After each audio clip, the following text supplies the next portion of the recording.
Good morning. Today was the first day that I jumped out of bed back to my old self again. So the rule that it takes 1 hour to come back for every hour in time zone changes really held true for me this time because 6 hours I was away, 6 days back, and I'm back. Every morning when I wake up, the first thing that I do is I say how grateful I am to be alive. It doesn't matter, in my opinion, who you're praying to, whoever you believe in, but every morning I say my little prayer, thank you for giving me another day. And then I wake up really early and do my morning routine. Now, I've talked about a morning routine before, and I'm not going to get into it as much today as I did in the past, so you could just review that one. But basically, quickly is I develop my gratitude, I journal a little bit, I reflect, and I get ready for my new day. Because I'm very, very goal-oriented, a lot of days I do make to-do lists.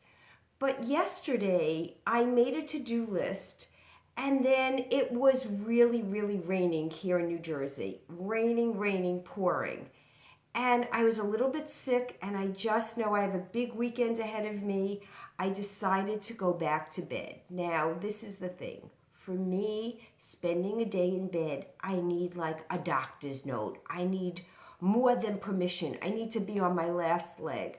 I never allow myself the privilege of binge watching TV for no reason if I'm not really, really sick. Yesterday, I gave myself that permission. I gave myself permission to catch up on all my favorite shows that I missed while I was away and just stay in bed the whole day and eat soup. I ate a lot of soup yesterday, and today I feel like invigorated, ready to take on the world. Now, let me just think of how many years ago it was because I try not to keep count. But more than 15 years ago, I had very bad cancer. And the doctors came in before I started an experimental treatment, and they basically told me to get my life in order. And I didn't know what that meant. And what I did is I bought Hallmarks to express how I felt to all my friends, to my family, and to my children for all the events that I was going to miss in their lives. And I wrote out Hallmarks. My mom had done this before me, and it really was really impactful when, after she died, we received her cards. The good news is I didn't die, and my children got the cards while I was still living. But what's interesting to me is the message that I sent to my children was the same message I wanted to send years later. Because basically, I love my children unconditionally, and I feel strongly that we need a community, we need family. My values haven't really changed at all, and we need to be grateful for everything and every day.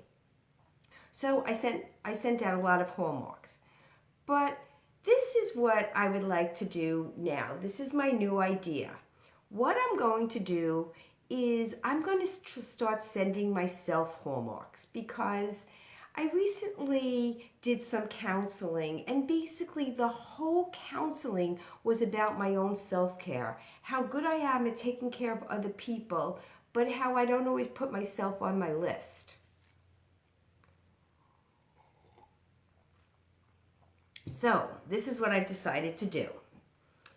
I'm going to send myself a card every Friday.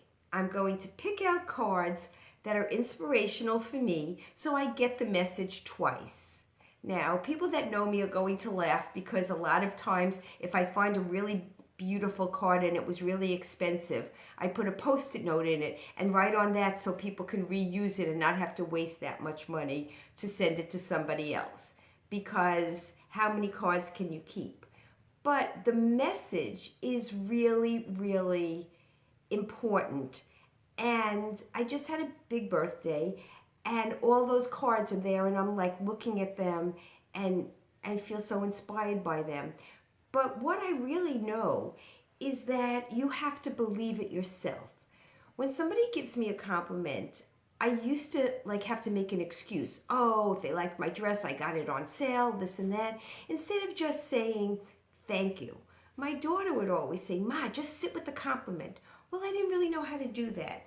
And now the same thing goes for these cards. I'm going to just send myself cards once a week. Now, I'm not promoting Hallmark. I'm not promoting anything. You can buy them in the dollar store and then put a stamp on them. But I think they need to be mailed. So I'm going to mail myself a card every week, once a week for the next month. That's going to remind me of my greatness. And I know that sounds really funny, but I've accomplished a lot, and I've struggled over the years with self-confidence because I didn't realize that you can be really confident in one area and not feel so secure in the other one, and let that, well, the one that you don't feel so secure in, outweigh what you do feel secure in. We each have our own set of talents, abilities, capabilities, and those are the things that you feel confident in. So if you only focus on the things that you need to learn more about and feel more capable in, then you forget all your greatness. So that's what this month is going to be for me. My back to confidence month, like back to school. And for the next 4 weeks, I'm going to send myself a Hallmark. I would love, not necessarily a Hallmark, just a card, but I would love if you took the challenge too. The next 4 months, what do you feel grateful for about yourself? Because we spend a lot of time feeling grateful for other people in our lives, but maybe it's time to feel grateful for ourselves. Good morning to everybody that's watching me live. It really makes me happy. Have a really great day, and I would love for you to start sending yourself some cards, sending yourself some appreciation. Homemade cards will do, but I think they need to be mailed because getting them in the mail makes them more official. So have a really great day. I'm having a really good day. I'm so happy that my mind and body came back to New Jersey finally, and I feel ready to take on the world. Have a really, really good day. I'll see you tomorrow. Enjoy your coffee.